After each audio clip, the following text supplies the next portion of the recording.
프라미스TV 파수꾼 새벽 기도회입니다. 오늘은 신천지 중동과정 제18과 죄의 사함을 이루는 예수님의 피의 효력. 신천지는 제목은 죄의 사함을 이루는 예수님의 피의 효력이라고 그럴듯하게 정하였지만 들어가 보면 완전히 다른 주장을 펼칩니다. 그래서 오늘 신천지 교리 비평의 제목을 예수 피를 무시하는 총회장이란 제목으로 2부 말씀을 전하고자 합니다. 신천지 강사가 강의를 시작하면서 성경 역사의 세 가지를 말씀합니다. 범죄한 천사의 출현, 뱀의 미혹을 받은 아담의 범죄, 배도. 아담은 배도하지 않았습니다. 배도는 완전히 등을 돌리고 떠나는 겁니다. 그런데 어찌 아담의 10대 후손이 전부 믿음의 자녀들이 나올 수가 있습니까? 에녹도 노아도 마할랄의 셋 믿음의 영웅들입니다. 배도하지 않았습니다. 배도라고 하면 안 됩니다. 그리고 그 결과로 하나님이 지구촌을 떠나가셨다. 창세기 6장을 언급하는데요. 이것도 맞지가 않습니다. 사망이 왕노릇했다. 죄로 인해서 죽음이 왔으니 사망이 왕노릇은 했지만 그렇다고 해서 마귀가 이 지구촌의 주인이 되어가지고 주관하고 그러지 않습니다. 인간이 죄를 지었다고 하나님이 떠나가시고 그러지 않습니다. 하나님은 오히려 그 책임을 지시고 회복시키기 위해서 예수 그리스도를 준비하시고 하나님이 구원의 역사를 이루어가고 계시지 않습니까? 그리고 창세기 6장 3절에 보면 여호와께서 이르시되 나의 영이 영원히 사람과 함께하지 아니하리니 이는 그들이 육신이 됨이라. 노아 시대 때 하나님의 아들들이 사람의 딸들을 취하면서 극도의 타락을 보여주고 있죠. 그러니 하나님의 영이 사람들 속에 함께할 수가 없었던 것입니다. 하나님의 성령이 무시당하고 있으니 함께할 수가 없었던 것입니다. 그렇다고 해서 하나님이 떠나시고 그렇지 않습니다. 에덴 동산에 아담에게도 양의 가죽옷을 입혀주고 양으로 제사 지내는 법을 가르쳐 주시고 아벨이 하나님 앞에 제사 지내는 법을 지키고 또 노아도 양을 잡아서 하나님께 예배하는 그런 모습을 보여주고 있지 않습니까? 하나님이 떠나셨다면 이들의 예배를 받아야 할 이유가 없죠. 창세기 12장에도 하나님이 아브라함을 부르시고 내 고향 친척집을 떠나라. 내가 내게 보여줄 땅으로 가라.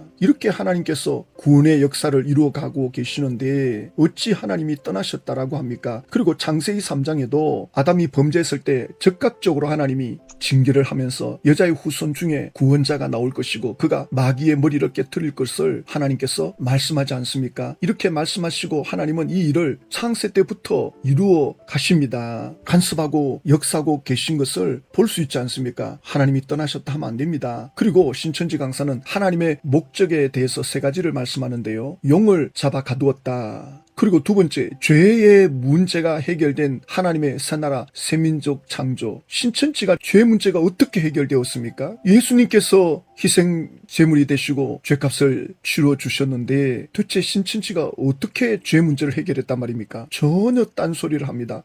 그리고 용을 잡았다는 것도 청지교육원에 그 사람을 잡아 이긴 것이 무슨 용을 잡아 이긴 것처럼. 그러나 우평우 씨는 뭐 거기에 대해서 인정합니까? 이게 전혀 맞지가 않습니다. 그리고 세 번째, 그곳에 임하시어 하나님이 통치하시는 낙원세계 이루심. 신천지가 지금 낙원세계가 이루어졌습니까? 시제를 함부로 이렇게 속임수를 쓰면 안 됩니다. 아직도 이루어진 게 없잖아요. 신천지는 하나도 이루어진 게 없습니다. 전부 곧 이루어질 거다, 곧 이루어질 거다. 그거 하나 가지고 사람들을 끌어모은 것밖에 없습니다. 낙원세계 안 이루어졌습니다. 그런데 이루심 이러면 안 되죠. 이루어질 거다. 솔직하게 적어야지. 그러면서 어린 양 예수님의 피의 효력을 알리는 사건은 출애굽기 12장에서부터 시작되었습니다. 물론 출애굽기 12장의 유월절 사건이 예수님의 피의 효력을 상징적으로 보여줍니다. 모형이죠. 그림자죠. 그러나 예수님의 피의 효력은 이미 에덴 동산 때부터 시작이 되었습니다. 구원의 진리는 에덴 동산 때부터 종말 때까지 동일합니다. 그런데 율법의 역할이 뭐냐라고 신천지 강사가 말씀하면서 장차 오는 좋은 일의 그림자다. 그렇죠. 이거는 뭐 성경에 말씀하고 있으니까. 또 죄를 깨닫고 생각나게 하는 거다. 그렇죠. 율법이 그 역할을 하죠. 장차 오는 좋은 일의 그림자다. 앞으로 장차 오는 좋은 일이 그 율법은 하라 하지 마라. 이게 율법이잖아요. 그러니까 이게 버겁다고요. 율법은 짐이 된다고요. 하라 하지 마라. 만약에 부모님들이 자녀를 교육할 때 율법적으로 교육하느냐 복음으로 교육하느냐 이게 종이 한 장 차이인데요. 결과는 하늘과 땅 차이입니다. 하지 마라 이거 해라 저거 해라 이게 율법입니다. 그런데 복음은 하라 하지 마라가 아니라 동기부여를 합니다. 부모가 수고하고 애쓰고 마음을 쓰는 이것이 너를 사랑해서 하는 거다라고 하는 그 마음의 전달. 그러면 그 자녀가 정말 부모가 나를 위해서 조건 없는 희생을 하시는구나. 그걸 깨달으면 내가 인생을 낭비하지 말아야지. 이게 복음입니다. 복음은 하라 하지 마라가 아니라 왜 그렇게 할 수밖에 없는지를 깨닫게 해주는 거예요. 그러기 위해서는 부모가 희생을 해야 되는 거예요. 사랑의 능력, 오래 참음, 인내, 자비, 기다림, 희생, 엄청난 사랑을 해야 되는 거죠. 예수님이 내가 너희들을 위해서 죽는다. 내가 너희들의 희생 제물이 될 거다. 제자들이 못 깨달았어요. 이게 무슨 말인지. 나중에 이걸 깨닫게 되죠. 180도 달라집니다. 사도 바울은 예수 믿는 사람을 잡아 죽이는 일에 앞장섰던 사람입니다. 그런데 그에게 예수님이 찾아오십니다. 나 같은 죄인을 왜 찾아오십니까? 이 죄인 중에 개수를 왜 찾아오십니까? 찾아오시는 예수님을 깨닫게 된 거예요. 예수님은 사도 바울을 변화시키고 사도 바울은 유럽을 변화시킵니다. 이게 복음의 능력입니다. 그러니까 구약 시대에는 복음이 뭔지를 깨닫게 해주기 위해서 율법을 깨닫게 해야 되는 거예요. 복음이 복음되기 위해서는 율법이 뭔지를 알아야 되는 거예요. 율법을 보면 예수님의 그 십자가의 희생이 얼마나 값진가를 우리는 깨달을 수가 있는 거죠. 그래서 장차 오는 좋은 일의 그림자, 율법이 그렇다는 거예요. 그래서 신천지 강사는 히브리서 10장 10절 11절을 읽긴 읽어요. 읽어놓고는 딴소리를 해요. 이게 신천지 총회장이나 강사들, 집화장들 한 사람도 복음을 못 깨닫고 있는 거예요. 전부 지금 율법에 매여 있는 거예요. 율법을 주신 것은 복음을 깨달으라고 준 건데 전혀 못 깨닫고 있어요. 이 뜻을 따라 예수 그리스도의 몸을 단번에 들이심으로 말미암아 우리가 거룩함을 얻었노라. 제사장마다 매일 서서 섬기며 자주 같은 제사를 드리되 이 제사는 언제나 죄를 없게 하지 못하거니와. 자, 이 부분에 설명하는 거 보십시오. 이어서 읽어보겠습니다.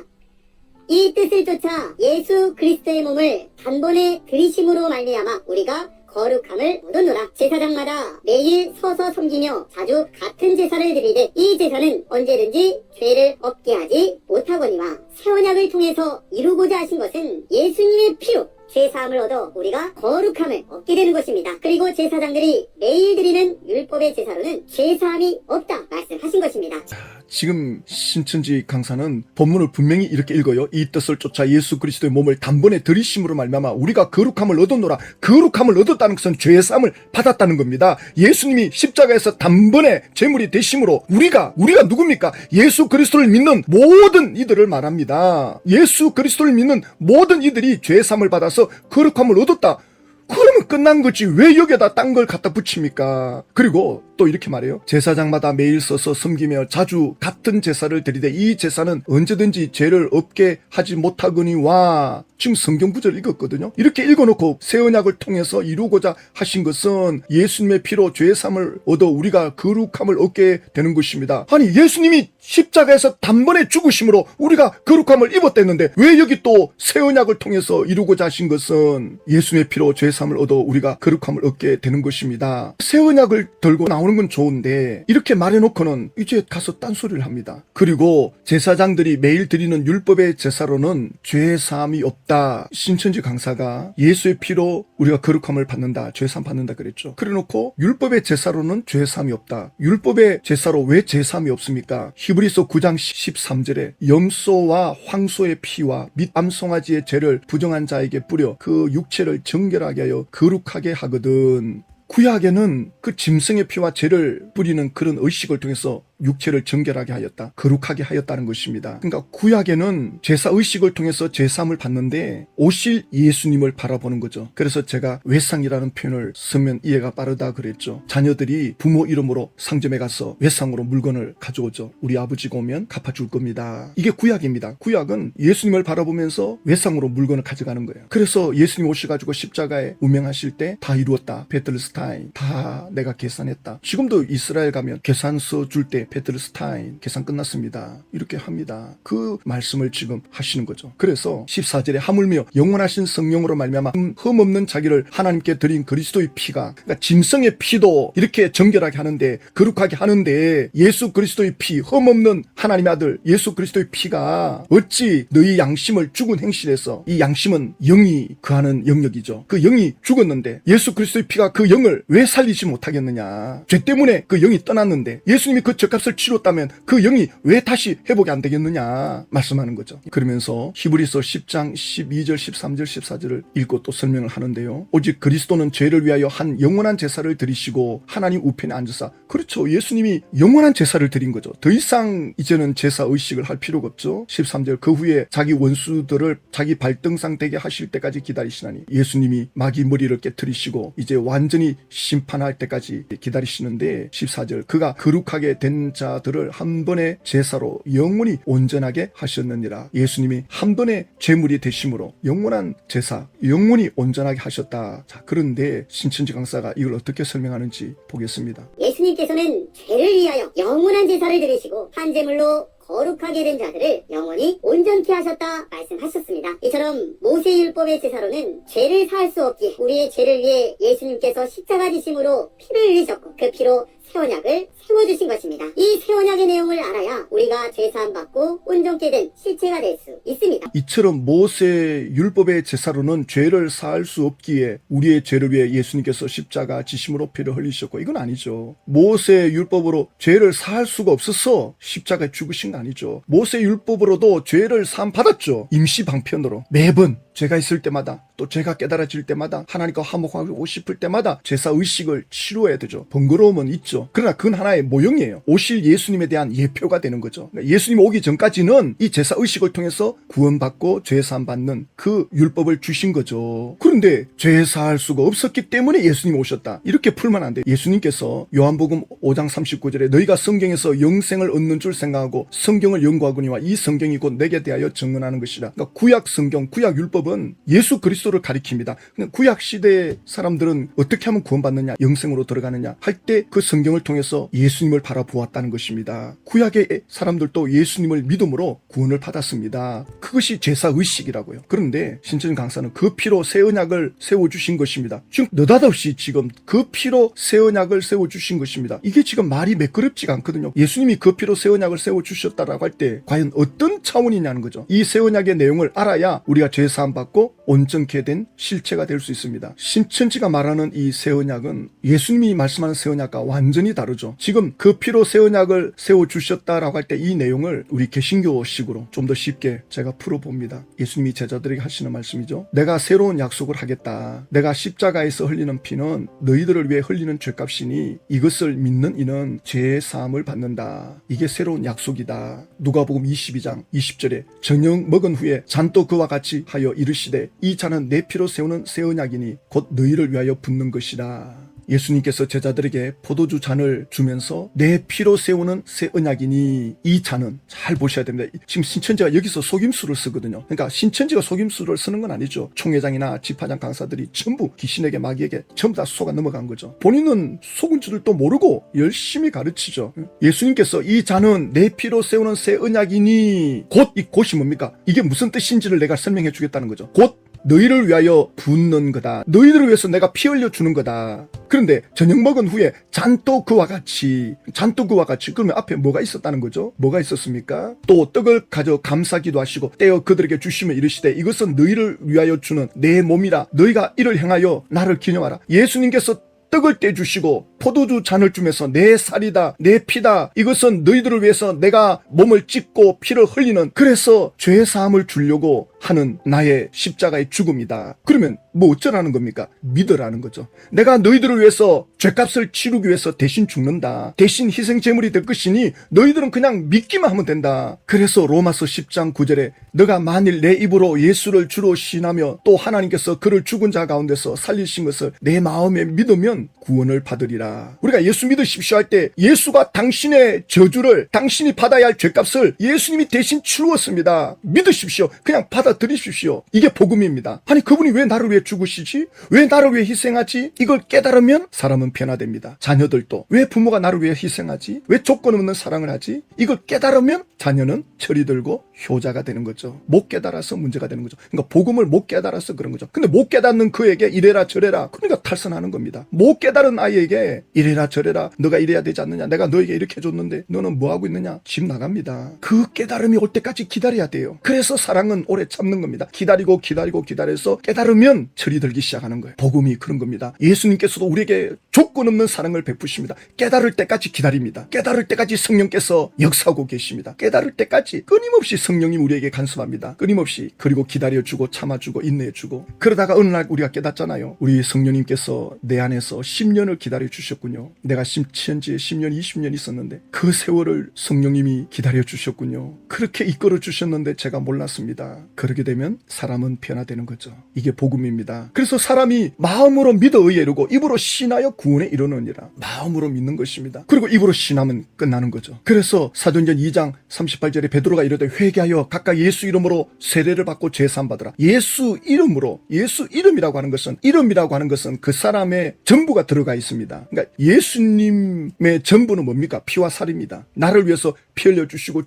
주신 그것이 예수님의 전부입니다. 그걸 믿으라는 겁니다. 그걸 믿어야 죄사함 받는다. 그러면 성령을 선물로 받는다. 갈라디아서 3장 5절에 너에게 성령을 주시고 너희 가운데서 능력을 행하시는 이의 일이 이제 구원의 일이죠. 그것이 율법의 행위에서냐 믿음했으냐? 너희들이 노력해가지고 선행을 해가지고 성령을 받았느냐? 죄사함 받았느냐? 듣고 믿음 아니냐? 그러니까 신천지는 이 믿음을 우습게 여긴다고요. 믿음으로 구원받는다는 것이 얼마나 값진 것인가를 깨닫게 되면 왜 이렇게 공짜로 주시나? 믿음으로 받는 건 공짜로 받는 거거든요. 돈이 드는 것도 아니고 수고해야 되는 것도 아니고 믿고 받아들이는 거죠. 근데 그게 뭔지를 깨달으면, 이게 얼마나 가치 있다는 걸 깨달으면 사람은 확 바뀝니다. 깨닫는 만큼 변화됩니다. 그러니까 믿고 구원받았지만 깨닫지 못하면 맨날 제자리 걸음이고, 그러나 깨달으면 보는 눈이 달라지죠. 이것이 얼마나 가치 있는가를 깨달으면 깨달을수록 사람은 변화되는 거죠. 그래서 우리가 말씀의 자리로, 기도의 자리로 나가는 거죠. 하나님의 그 크신 능력과 사랑을 머리로는 알죠. 머리는 다 알죠. 머리로 아는 거 가지고 안 되는 거죠. 마음으로 알아야 되는 거죠. 그래서 마음으로 믿는 것입니다. 마음으로 이게 느껴져야 되는 거예요. 마음으로 체험되어져야 되는 겁니다. 마음으로 체험되어질 때 변화되는 거거든요. 그래서 에베소서 1장 13절에 그 안에서 너희도 진리의 말씀 곧 너희의 구원의 복음을 듣고 그 안에서 또한 믿어 약속의 성령으로 인치심을 받았으니, 그 성령님이 인어친 거죠. 성령님이 그 사람 속에 들어오면 그 사람은 끊임없이 예수님 쪽으로 가게 돼 있습니다. 요한복음 14장 26절 또 15장 26절에도 성령은 나를 증언한다. 성령님은 끊임없이 예수님께로 이끌어갑니다. 그러니까 성령 받았다는 증거는 예수님을 구주로, 구원자로 시인하게 되는 거죠. 그리고 그분을 쫓아가게 되는 거죠. 그게 성령의 인침을 받은 결과입니다. 그래서 구약시대 사람들은 오실 예수님을 바라보면서 양을 잡아 피를 뿌리면서 죄의 사함을 입었죠. 그러니까 이런 의식을 치룬다는 것이 율법이라는 거죠. 이렇게 해야 된다. 이렇게 해야 죄 사합니다. 그들은 수고가 따르죠. 그래서 율법입니다. 해야 돼요. 그러나 신약시대로 넘으면 율법이 아니고 은혜라 그러잖아요. 그냥 믿기만 하면 돼. 이제는 양을 잡을 일도 없고 제사 의식을 치룰 일도 없고, 이제는 예수님을 그냥 믿고 받아들이면 되는 거예요. 그래서 지금은 은혜 시대고 구약은 율법 시대다. 양을 잡아서